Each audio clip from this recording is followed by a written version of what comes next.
اتنی بات کہہ کر وہاں سے وہ چلی گئی تھی۔ اب میری طبیعت کافی بہتر تھی، لیکن میں اپنی بیٹی کے لیے فکر مند تھی۔ تبھی مجھے ایسا محسوس ہوا کہ کوئی میرے پیچھے کھڑا ہے۔ میرے اندر اس وقت ہلنے کی بھی طاقت نہیں تھی۔ میں نے سر گھما کر ادھر ادھر کا جائزہ لیا، لیکن یہاں کوئی بھی نہیں تھا۔ پھر سامنے والا شخص، اس پر جیسے ہی میری نظر پڑی تو میری تو چیخ نکل گئی، کیونکہ وہ کوئی انسان نہیں تھا، بلکہ اس کا نیچے والا حصہ انسانوں کی طرح تھا، جبکہ اوپر شکل انتہائی بھیانک تھی۔ لٹکتی ہوئی جلد، بڑے بڑے دانت، سر پر 2 سینگ۔ میرا پہلے ہی بی پی بڑی مشکل سے ٹھیک ہوا تھا، اسے دیکھتے ہی میرے دل کو کچھ ہونے لگا۔ ایسے لگ رہا تھا جیسے میری سانس رک جائے گی اور میں ابھی مر جاؤں گی۔ میرے پاس اس وقت کوئی بھی نہیں تھا۔ پہلے تو میں سمجھی کہ شاید یہ موت کا فرشتہ ہو، ابھی یہ میری سانسیں کھینچ لے گا، لیکن ایسا نہیں تھا۔ تھوڑی دیر کے بعد وہ وہاں سے غائب ہو گیا۔ میرا شوہر بھی میرے پاس نہیں تھا اور ساس بھی نہیں تھی۔ میرا بھائی اور امی آئے تھے، یہ مجھے ملے اور انہوں نے بتایا کہ میری ساس میری بیٹی کو ساتھ لے جانے کے لیے تیار نہیں تھی، اسی لیے میری بھابھی اسے اپنے گھر لے گئی ہیں۔ یہ سن کر مجھے بہت زیادہ دکھ ہوا۔ میں بہت زیادہ رو رہی تھی اور بار بار اس وقت کو کوس رہی تھی جب شادی اس گھر میں میری کروا لی تھی۔ پہلے اپنے اوپر سب کچھ برداشت کرتی رہی، اب معاملہ بیٹی کا تھا۔ لیکن مجھے سب سے زیادہ حیرانگی فواد پر ہو رہی تھی کہ اس نے ماں کو اتنا بھی نہیں کہا کہ بیٹی اس کی ہے اور وہ اسے اپنے گھر لے کر جائے گا۔ لیکن وہ ماں کے سامنے حق کی بات کہتا ہی کب تھا۔ میں نے اسے کبھی نیچا دکھانے کی کوشش نہیں کی، کبھی اسے یہ نہیں جتلایا کہ میں اسے زیادہ پڑھی لکھی ہوں، کبھی بھی اسے خرچے کا مطالبہ نہیں کیا تھا، بلکہ اس کا ہر حکم بجا لاتی۔ پھر وہ میرے ساتھ ایسا کیوں کر رہا تھا؟ میری سسرال میں کوئی بھی ہسپتال نہیں تھا۔ 3 دن تک میں ہسپتال رہی، لیکن میں بے بسی کے عالم میں لیٹی ہوئی تھی۔ مجھے ایسے محسوس ہوتا کہ کوئی میرے ارد گرد ہے۔ میں ماں سے بار بار کہتی، مجھے ایسے لگتا ہے کہ جیسے میرے آس پاس کوئی مجھے ڈرانے کی کوشش کرتا ہے۔ تبھی ماں بولتی، آیت الکرسی پڑھ لو، یہ تمہارے چلے کے دن ہیں اور ان دنوں میں ہوائی چیزیں ارد گرد منڈلاتی رہتی ہیں۔ لیکن اچانک مجھے بہت زیادہ خوف محسوس ہو رہا تھا۔ جس دن مجھے ہسپتال سے ڈسچارج کیا گیا، مجھے اپنے ساتھ وہ ماں لے جانا چاہتی تھی، لیکن اسی روز فواد اور میری ساس نے میری ماں سے کہہ دیا کہ ہم اسے اپنے گھر لے جائیں گے۔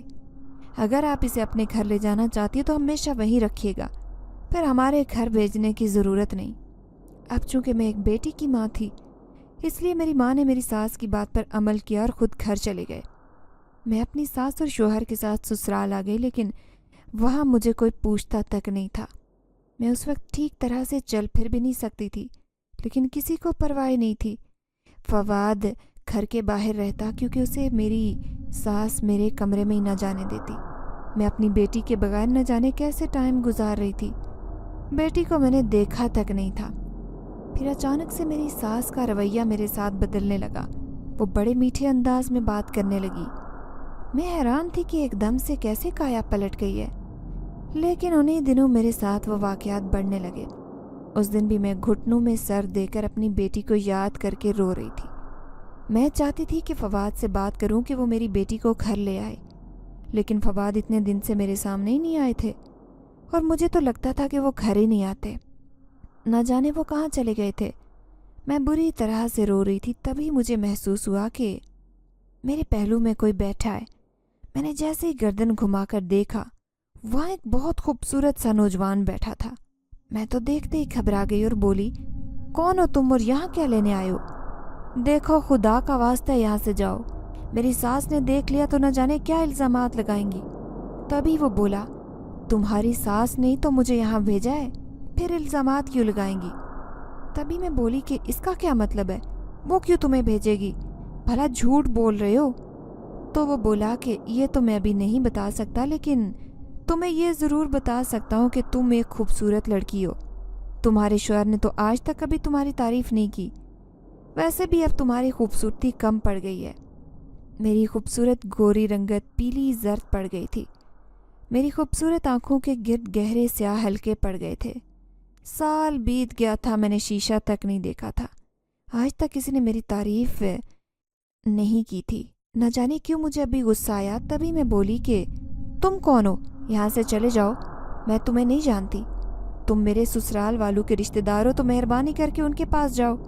تبھی اس نے جواب دیا کہ میں ان کا رشتہ دار نہیں ہوں، تمہارا خیر خواہ ہوں۔ تمہیں تو دیکھتے ہی میں اپنا دل دے بیٹھا تھا۔ بے قدرے لوگوں کے ساتھ رہ کر کیوں اپنی قدر گنوا رہی ہو؟ چلو میرے ساتھ، تمہیں شہزادیوں کی طرح رکھوں گا۔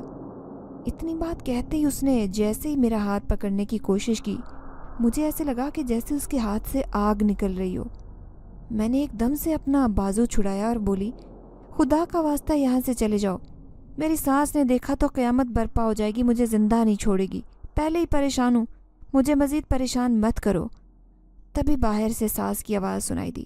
وہ بڑے ایک رخت لہجے میں بول رہی تھی، جب سے یہ منوس ہمارے گھر میں آئی ہے، نئے سے نیا واقعہ ہو رہا ہے۔ میں ایک دم پریشان ہو گئی کہ آخر کیا ہو گیا ہے۔ تبھی وہ کمرے میں داخل ہوئی تو میں یہ دیکھ کر حیران رہ گئی کہ وہ جو نوجوان ابھی یہاں بیٹھا تھا وہ غائب تھا۔ میری ساس دروازے میں کھڑی اونچی اونچی آواز میں کہہ رہی تھی کہ منوس، جب سے تیرے قدم اس گھر میں پڑے ہم پر سختیاں ہی آ رہی ہیں، نہ جانے کیسے ناپاک پاؤں ہیں تیرے۔ میری آنکھوں میں آنسو آ گئے اور میں بولی، اماں میں نے کیا کر دیا ہے؟ تو وہ بولی، کیا کر دیا ہے تم نے؟ پتہ ہے فواد کو سانپ نے کاٹ لیا ہے۔ اس کی بات سنتے ہی میرے پاؤں کے نیچے سے زمین کھسک گئی۔ میں ساری تکلیفیں بھول گئی۔ جو بھی تھا، بے شک یہ شادی میری پسند سے نہیں ہوئی تھی، لیکن فواد میرا شوہر ہونے کے ساتھ میری بیٹی کا باپ تھا۔ میں بھی اس سے محبت کرتی تھی، اس کو کوئی نقصان پہنچے اس کا میں نے سوچا بھی نہیں تھا۔ میں بولی، کیسے ہیں فواد؟ مجھے ان کے پاس جانا ہے۔ میری ساس نے جواب دیا، ایسے کہہ رہی ہو جیسے بڑی فکر ہے تمہیں۔ اس سے پوچھا تم نے کہ اس نے کچھ کھایا پیا، اس کے کپڑے دھلے ہیں یا نہیں دھلے؟ میں بولی، اماں آپ جانتی ہیں کہ میری خود کی طبیعت ٹھیک نہیں تھی۔ انہوں نے جواب دیا، ہسپتال لے گئے اسے، نہ جانے میرا بچہ کس حالت میں ہوگا۔ میری ساس بری طرح سے تڑپ اٹھی۔ میری پریشانی بڑھتی جا رہی تھی۔ اس سے کچھ دن پہلے فواد کا ایکسیڈنٹ ہو گیا تھا، جہاں اسے کافی زیادہ چوٹیں لگی تھی۔ سچ ہی تو کہہ رہی تھی میری ساس، ہر روز نئی مصیبت آ رہی تھی۔ کیا سچ میں میری ساس صحیح کہتی ہیں کہ جب سے میں آئی ہوں تب سے ایسے واقعات ہو رہے ہیں؟ نہیں، ایسا نہیں تھا۔ یہ واقعات تو 2-3 مہینے سے ہو رہے تھے۔ اس سے پہلے تو میں بالکل سب کچھ ٹھیک ٹھاک چل رہا تھا۔ میری ساس بھی گھر سے چلی گئی۔ اس وقت میں گھر میں اکیلی تھی اور پریشانی سے برا حال تھا کہ نہ جانے فواد کا کیا ہوگا، یہ سب کیسے ہو گیا۔ میری بیٹی کا باپ ہے فواد، بیٹی تو پہلے ہی میرے پاس نہیں ہے۔ یا اللہ مجھ سے فواد کو بھی نہ چھین لینا، وہ خیر خیریت سے گھر واپس لوٹ آئیں۔ میں بے بسی سے رو رہی تھی۔ میں نے اپنے آنسو پوچھتے ہوئے جیسے ہی سامنے دیکھا، اب پھر سے وہ نوجوان وہاں بیٹھا تھا۔ مجھے دیکھتے ہی بولا، ایسے خود غرض لوگوں کے لیے کیوں آنسو بہا رہی ہو جنہیں تمہارا احساس تک نہیں؟ تبھی میں بولی کہ تم کون اور کہاں سے آتے ہو اور پھر چلے جاتے ہو؟ میں پہلے ہی پریشان ہوں، میرے شوہر کو سانپ نے کاٹ لیا ہے۔ تبھی وہ بولا، پھر یہ تو تمہاری ساس کی سزا ہے۔ میں حیرانگی سے اس کی طرف دیکھنے لگی اور بولی، کیا سزا ہے؟ میری ساس کی سزا اور جزا کا فیصلہ کرنے والا اللہ ہے۔ میرا خدا گواہ ہے کہ میں نے کبھی ساس کو بد دعا نہیں دی، اور فواد تو میرا شوہر ہے، میری بیٹی کا باپ ہے، اس کے لیے میں نے کبھی برا نہیں سوچا۔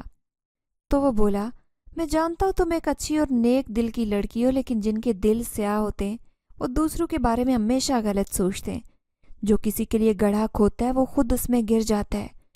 تمہاری ساس اور شوہر کے ساتھ بھی وہی ہوا جس کے مستحق تھے، کیونکہ ہم جو آج بوئیں گے وہی کاٹیں گے۔